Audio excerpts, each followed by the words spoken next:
యోహాను సువార్త 1 అధ్యాయం 1 వచనము. ఆది యందు వాక్యం ఉండెను, వాక్యము దేవుని యొద్ద ఉండెను, వాక్యము దేవుడై ఉండెను. ఆయన ఆది యందు దేవుని యొద్ద ఉండెను. సమస్తమును ఆయన మూలముగా కలిగెను. కలిగినదేదియు ఆయన లేకుండా కలుగలేదు. ఆయనలో జీవముండెను. ఆ జీవము మనుష్యులకు వెలుగై ఉండెను. ఆ వెలుగు చీకటిలో ప్రకాశించుతున్నది కానీ చీకటి దాన్ని గ్రహింపకుండెను.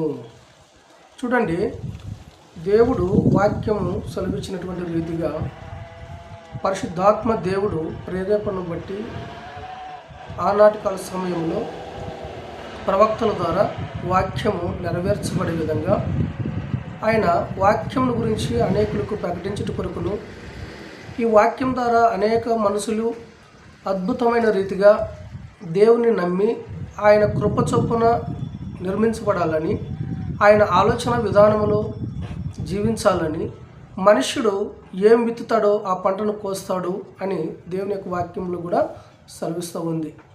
కాబట్టి ఏదైతే మంచి ఫలమును ఫలించని ప్రతి చెట్టు పెరికివేసి అగ్నిలో పాడవేయబడును అని కూడా వాక్యం ద్వారా దేవుడు ఎన్నో మార్లుగా మనతో మాట్లాడుతూనే ఉన్నాడు.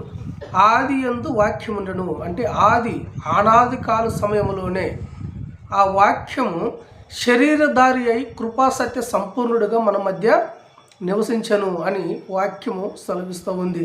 కలిగినదంతయు ఆయన లేనిది ఏదియూ కలగలేదు. ఈ వాక్యము దేని గురించి సూచిస్తుంది? యేసుక్రీస్తు ప్రభువుని గురించి మాత్రమే ఈ వాక్యము చూపిస్తూ ఉంది. ఎందుకంటే ఆయన ఈ లోకానికి వచ్చి ప్రతి మానవుని యొక్క పాపము నిమిత్తమై ఆయన ఈ లోకంలో చనిపోయి కొరడాలతో కొట్టబడి, తలకు ముళ్ళ కిరీటము, గాయములతో కొట్టబడి తర్వాత అనేక విధాలుగా సిలువను తను మోసుకుంటూ ప్రతి మానవాళి నిమిత్తమై ప్రతి పాపముల కొరకై ఆయన ప్రాణాన్ని పెట్టినటువంటి గొప్ప దేవుడు. ఆయన మనిషి రూపంలో జన్మించినటువంటి గొప్ప దేవుడు. మనం ఏ విధంగా జీవించాలో, ఏ విధంగా జీవించకూడదు అనేటువంటి సత్యాన్ని బయలుపరచుట కొరకు ఆయన ఈ లోకానికి దేవుడు వచ్చినట్టుగా చూస్తున్నాం. చీకటి ఈ లోకంలో ఉన్నది ప్రతిదీ కూడా చీకటే. సమస్తాన్ని ఎరిగినటువంటి మన దేవుడు ఆయన ఏం చేస్తున్నాడు? ప్రతి మనుష్యుని వెలిగించుట కొరకు ఈ లోకానికి వచ్చి ఉన్నాడు. కాబట్టి ప్రియ సహోదరులారా, మీ అందరికీ నేను చెప్పున్నది ఏమనగా, యేసుక్రీస్తు నామమందు విశ్వాసం నుంచి ప్రతి వారును నశింపక నిత్య జీవం పొందుకుంటాడని దేవుని యొక్క వాక్యము సెలవిస్తూ ఉంది. కాబట్టి ప్రతి మనుష్యుడు వెలిగించబడాలంటే క్రీస్తునందు మాత్రమే వెలిగించబడతారు. మనిషి ఒక కుటుంబంలో సంతోషంగా ఉండాలంటే ఆ ఇంటిలో క్రీస్తు ఉన్నట్లయితే సంతోషంగా ఆ కుటుంబం కూడా జీవించగలదు. కానీ క్రీస్తు లేనటువంటి జీవితం జీవించినట్లయితే ఎప్పుడు కూడా కుటుంబం సంతోషపరంగా ఉండదు. కాబట్టి దుర్మార్గుడు అంటే దుష్టుడు ఏ విధంగా వస్తాడు గృహానికి? మన ఆలోచనలు బట్టి, మన తలంపులను బట్టి, మన విధానాలను బట్టి మనము దేవుణ్ణి ఆశ్రయించుకోకుండా మన ఇష్టానుసారమైనటువంటి జీవితంలో జీవిస్తున్నటువంటి సమయంలో ఆ దుష్టుడు మన ఇంటిలోకి చేరి చొరబడి ఆ దుష్టుడు భార్య ద్వారా భర్తకి, భర్త ద్వారా భార్యకి అనేక విధములుగా గొడవలను పుట్టిస్తూ ఉంటాడు. ఎందుకంటే వాడు అపవాది. వానికి దేవునిలో జీవించడం వాడికి ఇష్టము ఉండదు. కాబట్టి దేవుడు అంటున్నాడు, అదే ఆ వెలుగు నిమిత్తమై గ్రహింపగలిగి జీవించాలంట. వెలుగు చీకటిలో ప్రవేశించుతున్నది, దాన్ని ఎవరునూ గ్రహింపకుండారు అంటున్నాడు దేవుడు. ఎందుకంటే ఎంతో బాధపడుతున్నాడు ఆయన. నా బిడ్డలు నా వైపు రారు కదా. మన కుటుంబంలో మన కుమారుడు తప్పు చేస్తే మనం ఎంతగానో బాధపడుతూ ఉంటాం. మన పిల్లలు మనకు దూరం అయితే ఎంతగానో బాధపడుతూ ఉంటాం. ఎందుకంటే అది ఒక కన్నా ప్రేమ.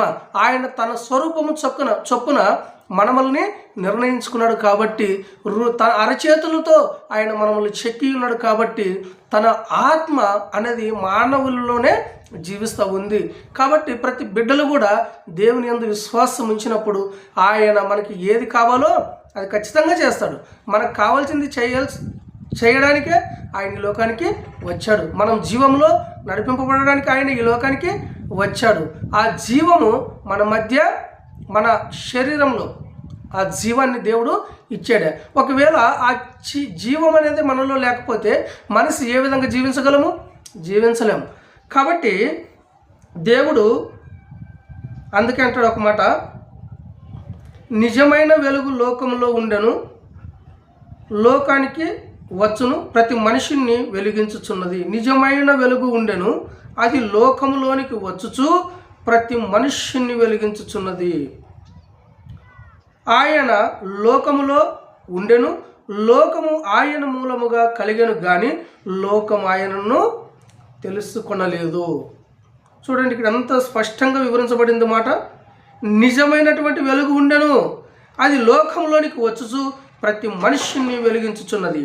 అది లోకములో ఉండెను, లోకము ఆయన మూలముగా కలిగెను గాని లోకం ఆయనను తెలుసుకొనలేదు. లోకం అంట ఆయన మూలముగానే కలిగేదే, కానీ ఆ వెలుగు లోకంలోనికి వచ్చేదే. వెలుగంటే ఎవరు? మన ప్రభు అయినటువంటి యేసుక్రీస్తు ప్రభువు. ఆయన ఈ లోకానికి వచ్చినా కూడా మన మధ్యన ఆయన నివాసం చేస్తున్నప్పటికీ కూడా ఎవరిని కూడా ఏం చేయలేదు, గ్రహింపకుండారంట. గ్రహించినటువంటి జీవితమే జీవిస్తూ ఉన్నారు. కాబట్టి ప్రతి ఒక్కరు కూడా ఈ యొక్క వాక్య సందేశాన్ని అర్థం చేసుకొని దేవుని యొక్క వాక్యాన్ని అనుదినము ధ్యానిస్తూ స్తుతిస్తూ ఆయన నామం నిమిత్తమై మహిమపరిచే విధంగా ఉంటే దేవుడు ఖచ్చితంగా ప్రతి కుటుంబాలను కూడా దీవిస్తాడు. ఆ వెలుగు మనలో ఉన్నప్పటికీ మనము భూమి మీద నివసించినంత వరకే. ఎప్పుడు చనిపోతామో మనకు తెలియదు, ఎన్ని రోజులు జీవిస్తామో కూడా మనకు తెలియదు. కాబట్టి మనము చీకటిలోనే జీవించేవారిగా ఉండరాదు, వెలుగు సంబంధుల వల్ల జీవించేటువంటి వారుగానే ఉండాలి. కాబట్టి క్రీస్తుతో పోలి నడుచుకునేటువంటి వారుగానే ఉన్నట్లయితే మనకు దేవుడు సమృద్ధిని ఖచ్చితంగా ఇస్తాడు. ఆత్మీయ స్థితి మనలో ఉంటే దేవుని యొక్క సింహాసనం ఎదుట మనము నిలవబడి ఆయనకు కృతజ్ఞతాస్తుతులు చెల్లించేటువంటి వారుగానే ఉండాలి. కానీ లోక సంబంధాలుగా మనం జీవించడానికి వీల్లేనే లేదు. కాబట్టి యేసుక్రీస్తు ప్రభువు లేకపోతే ఈ లోకంలోకి రక్షణ లేదండి. ఆయన ఉన్నాడు కాబట్టే ఆయన రక్తం ద్వారా, ఆయన పరిశుద్ధమైనటువంటి రక్తం ద్వారా మనం ఈరోజు జీవించడానికి కారణమై ఉన్నాడు ఆయన.